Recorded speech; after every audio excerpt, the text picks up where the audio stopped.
Praise lord everyone. Bible reading in 6 months. Day 104 April 14th. ప్రసంగి గ్రంథము మొదటి అధ్యాయం నుండి చదువుకుందాం. దావీదు కుమారుడును యెరూషలేములో రాజునై ఉండిన ప్రసంగి పలికిన మాటలు. వ్యర్థము వ్యర్థమని ప్రసంగి చెప్పుచున్నాడు. వ్యర్థము వ్యర్థము సమస్తము వ్యర్థమే. సూర్యుని క్రింద నరులు పడుచుండు పాటు అంతటి వలన వారికి కలుగుచున్న లాభమేమి? తరము వెంబడి తరము గతించిపోవచున్నది. భూమి ఒకటే ఎల్లప్పుడూ నిలుచుచున్నది. సూర్యుడు ఉదయించును, సూర్యుడు అస్తమించును. తాను ఉదయించు స్థలము మరలా చేరుటకు త్వరపడును. గాలి దక్షిణమునకు పోయి ఉత్తరమునకు తిరుగును. ఇట్లు మరలా మరలా తిరుగుచు తన సంచార మార్గమున తిరిగి వచ్చును. నదులన్నీయు సముద్రంలో పడును, అయితే సముద్రము నిండుటలేదు. నదులు ఎక్కడి నుండి పారివచ్చునో అక్కడికే అవి ఎప్పుడునూ మరలిపోవును. ఎడతెరిపి లేకుండా సమస్తము జరుగుచున్నవి. మనుషులు దాన్ని వివరింపజాలరు.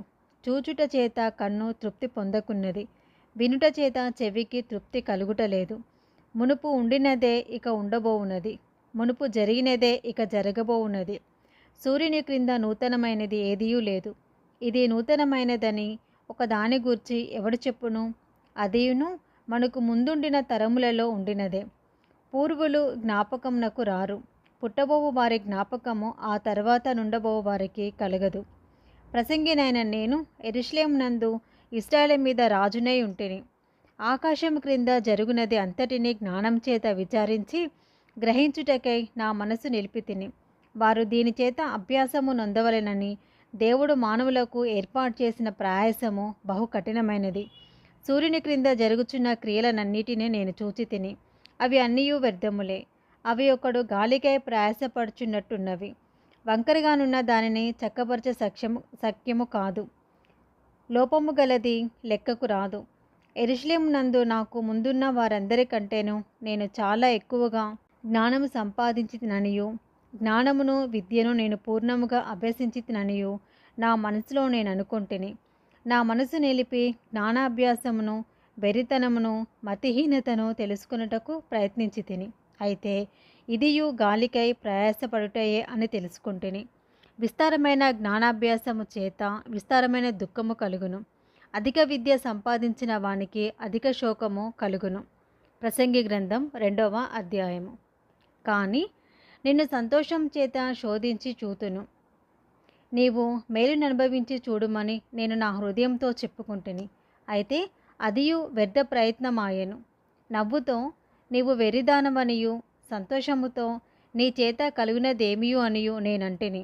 నా మనసు ఇంకను జ్ఞానము అనుసరించుచుండగా ఆకాశం క్రింద తాము బ్రతుకు కాలమంతయు మనుషులు ఏమి చేసి మేలు అనుభవించితురో చూడవలనని తలచి నా దేహమును ద్రాక్షారసము చేత సంతోషపరచుకుందుననియు, మతిహీనత యొక్క సంగతి అంతయు గ్రహింతుననియు నా మనసులో నేను యోచన చేసుకుంటుని. నేను గొప్ప పనులు చేయబోనుకుంటుని. నా కొరకు ఇండ్లు కట్టించుకుంటుని, ద్రాక్ష తోటలు నాటించుకుంటుని. నా కొరకు తోటలను, శృంగార వనములను వేయించుకొని వాటిలో సకల విధములైన ఫలవృక్షములను నాటించి తిని. వృక్షముల నారుమళ్లకు నీరు పారుటకే నేను చెరువులు త్రవ్వించుకుంటుని. పనివారిని, పనికెత్తెలను సంపాదించుకుంటుని. నా ఇంట పుట్టిన దాసులు నాకుండిరి. యెరూషలేమునందు నాకు ముందుండిన వారందరికంటే ఎక్కువగా పశువుల మందులను, గొర్రెమేకల మందలను నాకు విస్తారముగా సంపాదించుకుంటుని. నా కొరకు నేను వెండి బంగారములను, రాజులు సంపాదించు సంపదను, ఆయా దేశములలో దొరుకు సంపత్తును కూర్చుకుంటుని. నేను గాయకులను, గాయకాండ్రుకులను, మనుషులే ఇచ్చుచున్న సంపదలను సంపాదించుకొని బహుమంది ఉపపత్నులను ఉంచుకుంటేని. నాకు ముందు యెరూషలేమునందున్న వారందరికంటేను నేను గనుడనై అభివృద్ధి నొందితిని. నా జ్ఞానం నన్ను విడిచిపోలేదు. నా కన్నులు ఆశించిన వాటిలో దేనిని అవి చూడకుండా నేను అభ్యంతరము చేయలేదు. మరియు నా హృదయము నా పనులన్నిటిని బట్టి సంతోషింపగా సంతోషకరమైనదేదియు అనుభవించకుండా నేను నా హృదయమును నిర్బంధింపలేదు. ఇదే నా పనులన్నిటి వలన నాకు దొరికిన భాగ్యము. అప్పుడు నేను చేసిన పనులన్నీయు, వాటి కొరకే నేను పడిన ప్రయాసమంతయు నేను నిదానించి వివేచింపగా అవన్నీ వ్యర్థమైనవిగాను, ఒకడు గాలికి ప్రయాసపడినట్టుగాను అగుపడెను. సూర్యుని క్రింద లాభకరమైనదేదియూ లేనట్టు నాకు కనబడెను. రాజు తర్వాత రాబోవాడు ఇదివరకు జరిగిన దాని విషయం సైతము ఏమి చేయునో అనుకొని నేను జ్ఞానమును, వెరితనమును, మతిహీనతను పరిశీలించుటకై పూనుకొంటిని. అంతటా చీకటి కంటే వెలుగు ఎంత ప్రయోజనకరమో, బుద్ధిహీనత కంటే జ్ఞానము అంత ప్రయోజనకరమని నేను తెలుసుకుంటుని. జ్ఞానికి కన్నులు తలలోనున్నవి, బుద్ధిహీనుడు చీకటి యందు నడుచుచున్నాడు. అయినను అందరికిని ఒకటే గతి సంభవించునని నేను గ్రహించి తిని. కావున బుద్ధిహీనునికి సంభవించినట్లే నాకును సంభవించును. కనుక నేను అధిక జ్ఞానము ఎలా సంపాదించినని నా హృదయమందు అనుకుంటుని. ఇదియు వ్యర్థమే. బుద్ధిహీనులను గూర్చినట్లుగానే జ్ఞానులను గూర్చియు జ్ఞాపకం ఎన్నటికీ ఉంచబడదు. రాబో దినములలో వారందరూ మరోబడిన వారై ఇందురు. జ్ఞానులు మృతి నొందు విధమెట్టిదో, బుద్ధిహీనులు మృతి నొందు విధమట్టిది. ఇది చూడగా సూర్యుని క్రింద జరుగునది నాకు వ్యసనము పుట్టించెను. అంతయు వ్యర్థముగాను, ఒకడు గాలికై ప్రయాసపడినట్టుగాను కనబడెను. కనుక బ్రతుకుట నాకు అసహ్యమాయెను. సూర్యుని కింద నేను ప్రయాసపడి చేసిన పనులన్నిటినీ నా తర్వాత వచ్చువానికి నేను విడిచిపెట్టవలనని తెలుసుకొని నేను వాటి యందు అసహ్యపడితిని. వాడు జ్ఞానం కలవాడై ఉండునో, బుద్ధిహీనుడై ఉండునో అది ఎవనికి తెలియను. అయితే సూర్యుని కింద నేను ప్రయాసపడి జ్ఞానము చేత సంపాదించుకున్న నా కష్టఫలం అంతటి మీదను వాడు అధికారి అయి ఉండును. ఇదియును వ్యర్థమే. కావున సూర్యుని కింద నేను పడిన ప్రయాసం అంతటి విషయమై నేను ఆశ విడిచిన వాడనైతిని. ఒకడు జ్ఞానంతోనూ, తెలివితోనూ, యుక్తితోనూ ప్రయాసపడి ఏదో ఒక పని చేయును. అయితే దాని కొరకు ప్రయాసపడని వానికి అతడు దానిని స్వాస్యముగా ఇచ్చివేయవలసి వచ్చును. ఇదియు వ్యర్థమును, గొప్ప చెడుగునై ఉన్నది. సూర్యుని క్రింద నరునికి తటస్థించు ప్రయాసం అంతటి చేతను, వాడు తలపెట్టు కార్యములన్నిటి చేతను వానికేమి దొరుకుచున్నది? వాని దినములన్నీయు శ్రమకరములు, వాని పాటలు వ్యసనకరములు. రాత్రి అందైనను వాని మనసునకు నెమ్మది దొరకదు. ఇదియు వ్యర్థమే. అన్నపానములు పుచ్చుకొనుట కంటేను, తన కష్టార్జితము చేత సుఖపడుట కంటేను నరునికి మేలుకరమైనదేదియూ లేదు. ఇదియును దేవుని వలన కలుగునని నేను తెలుసుకుంటుని.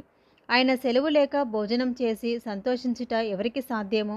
ఏలయనగా దైవ దృష్టికి మంచివాడుగా నుండువానికి దేవుడు జ్ఞానమును, తెలివిని, ఆనందమును అనుగ్రహించును. అయితే దైవ దృష్టికి ఇష్టడగు వానికి ఇచ్చుటకై ప్రయాసపడి పోగుచేయు పనిని ఆయన పాపాత్మునికి నిర్ణయించును. ఇదియు వ్యర్థముగాను, ఒకడు గాలికే ప్రయాసపడినట్టుగాను ఉన్నది. ప్రసంగి గ్రంథం 3వ అధ్యాయము. ప్రతిదానికి సమయము కలదు. ఆకాశం క్రింద ప్రతి ప్రయత్నమునకు సమయం కలదు. పుట్టుటకు, చచ్చుటకు, నాటుటకు, నాటబడిన దాన్ని పెరికివేయుటకు, చంపుటకు, బాగు చేయుటకు, పడగొట్టుటకు, కట్టుటకు, ఏడ్చుటకు, నవ్వుటకు, దుఃఖించుటకు, నాట్యమాడుటకు, రాళ్లను పారవేయుటకు, రాళ్లను కుప్పవేయుటకు, కౌగలించుకొనుటకు, కౌగలించుట మానుటకు, వెదకుటకు, పోగొట్టుకొనుటకు, దాచుకొనుటకు, పారవేయుటకు, చింపుటకు, కుట్టుటకు, మౌనంగా నుండుటకు, మాటలాడుటకు, ప్రేమించుటకు, ద్వేషించుటకు, యుద్ధము చేయుటకు, సమాధాన పడుటకు, కష్టపడిన వారికి తమ కష్టము వలన వచ్చిన లాభమేమి? నరులు అభ్యాసము పొందవలనని దేవుడు వారికి పెట్టి ఉన్న కష్టానుభవమును నేను చూచి తిని. దేని కాలమునందు అది చక్కగా ఉండునట్లు సమస్తమును ఆయన నియమించి ఉన్నాడు. ఆయన శాశ్వత కాల జ్ఞానమును నరుల హృదయమందుంచి ఉన్నాడు. కానీ దేవుడు చేయు క్రియలను పరిశీలనగా తెలుసుకున్నటకు అది చాలదు. కావున సంతోషంగా నుండుట కంటేను, తమ బ్రతుకును సుఖముగా వెళ్ళబుచ్చుట కంటేను శ్రేష్టమైనదేదియు నరులకు లేదని నేను తెలుసుకుంటుని. మరియు ప్రతివాడు అన్నపానములు పుచ్చుకొనుచు తన కష్టార్జితము వలన సుఖం అనుభవించుట దేవుడిచ్చు బహుమానమే అని తెలుసుకుంటుని. దేవుడు చేయు పనులన్నీ శాశ్వతములని నేను తెలుసుకుంటుని. దానికి ఏదియూ చేర్చబడదు, దాని నుండి ఏదియూ తీయబడదు. మనుషులు తన యందు భయభక్తులు కలిగి ఉండినట్లు దేవుడిట్టి నియమము చేసి ఉన్నాడు. ముందు జరిగినదే ఇప్పుడును జరుగును, జరగబో ఉన్నది పూర్వమందు జరిగినదే. జరిగిపోయిన దానిని దేవుడు మరలా రప్పించెను.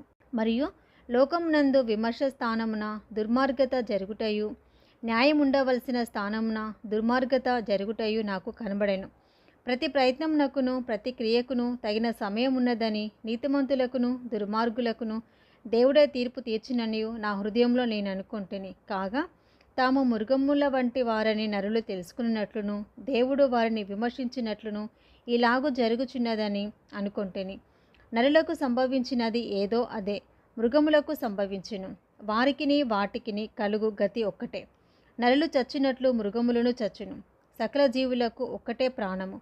మృగముల కంటే నరులకేమియూ ఎక్కువ లేదు. సమస్తమును వ్యర్థము. సమస్తము ఒక్క స్థలమునకే పోవును. సమస్తము మట్టిలో నుండి పుట్టెను. సమస్తము మట్టికే తిరిగిపోవును. నరుల ఆత్మ పరమునకెక్కిపోవునో లేదో, మృగముల ప్రాణము భూమికి దిగిపోవునో లేదో ఎవరికి తెలియను. కాగా తమకు తరువాత జరుగు దానిని చూచుటకై నరుని తిరిగి లేపి కొనిపోవు వాడెవడనూ లేకపోవుట నేను చూడగా, వారు తమ క్రియలయందు సంతోషించుట కంటే వారికి మరి ఏ మేలునూ లేదని సంగతి తెలుసుకుంటుని. ఇదే వారి భాగము. ఇది మొదటి భాగం అండి. Praise the lord.